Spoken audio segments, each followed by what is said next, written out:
Hi, I'm Mark Fischer, candidate for the Pennsylvania House of Representatives in District 50. This is Mark and Sam on the back porch.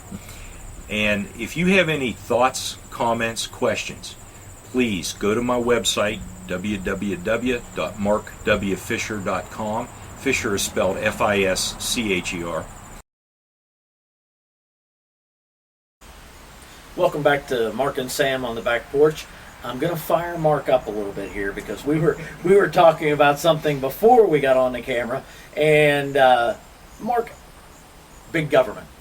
I don't even need to say more. I'm just going to leave it at that. Is it wrong to growl on the camera? Okay, I guess I better not. Somebody will use that later. You're right. You know? You're right. All right. What we were talking about was an article on, it was on Breitbart. Right. You know, now that they lean one direction, but the facts are the facts. That's the interesting thing. There were two items that just, you know, made me want to explode. I went nuts. The first one deals with the Code of Federal Regulations, CFR. Mm-hmm. Now, if you don't know what the CFR is, the Code of Federal Regulations is basically, that is the book that contains all the regulations the federal government uses to make us do things, make other people do things. Right. You know, get done what they want to get done.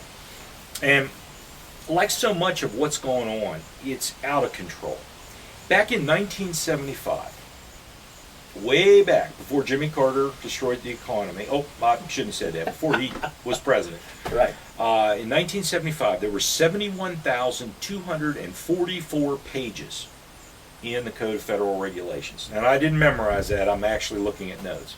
My goodness. Now, today, the number from 71 and change is up to 169,301 pages.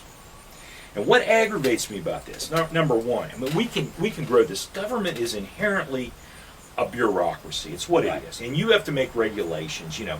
Right. Now, I believe when the founders set all this up, they had some idea the military would have a lot of regulations, and they do. We know, right. You know, Sure. in times of war, World War II, the numbers escalate on the regulations.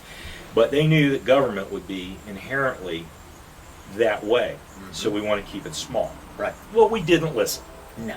Okay, so most recently, let's talk about this. 11,327 pages have been added to the Code of Federal Regulations, and that occurred just in the period from January of 2009 to December of 2011. Oh my goodness. Can you imagine? No. I mean, 11,000. That's a 7.4% increase during the Obama administration. Right. And actually not all of it, you know, just from 2009. Sure. So, all right, we got, you know, we have an issue with this that, I mean, this kind of regulation affects everything. And the article, if you want to look it up on Breitbart, please do.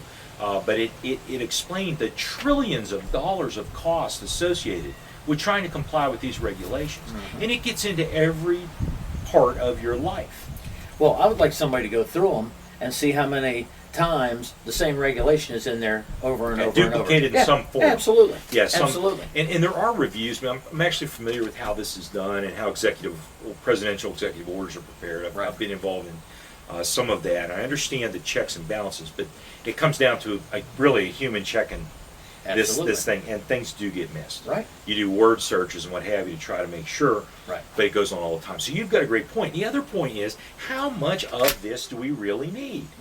I mean, what, you know, and it gets into other things. You know, we've got so much just meddling by the federal government. And what happens? The federal government puts it down as a regulation.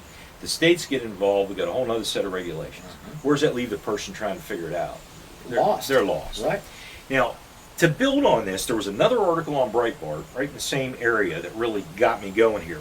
It was EPA regulations about E15. Do you know what E15 is? I don't. Okay. It's the gas blend that you use in a car. Ethanol 15% and 85% gasoline. So we got on this great thing several years ago. I believe it was the ethanol industry that convinced, you know, as a way to boost production sales. But okay, be that as it may.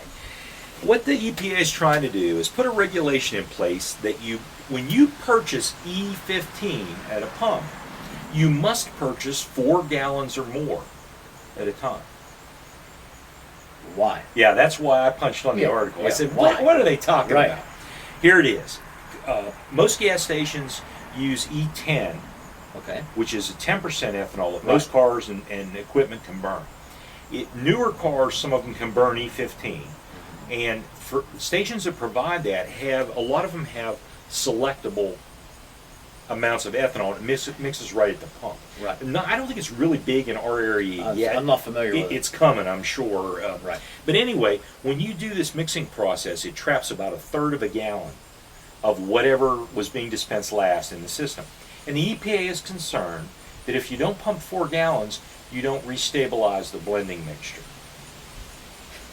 And it might cause your whatever you're running it in to not run properly. How about if they work more on the pumps to work on the blending issues? Well, how about if we get rid of this scheme and Good first point. and just go back to what did work and will work? Good point. And if we drill for oil, off our shores and in our areas of our nation, we might actually have gasoline to use, and then we wouldn't have this problem. But how would we have such a big problem with foreign countries? Well, there we go. If we're not buying their oil. We see, we wouldn't have a reason to argue and fight. So anyway, back to this article.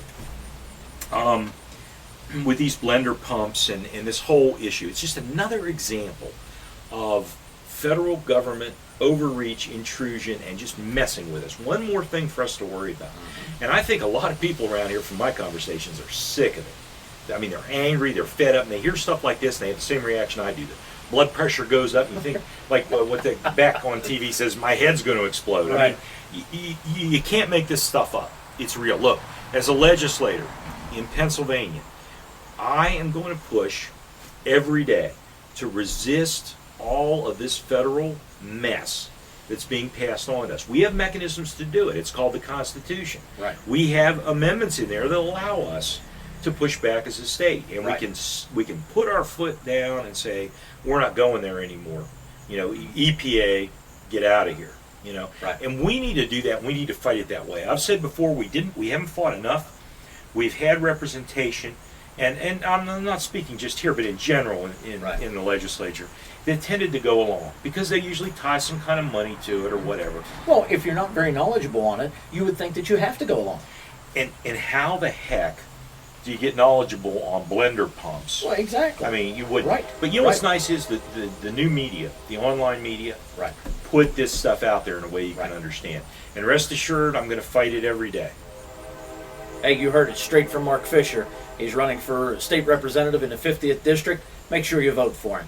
This is Mark and Sam on the back porch. We'll have a lot more for you.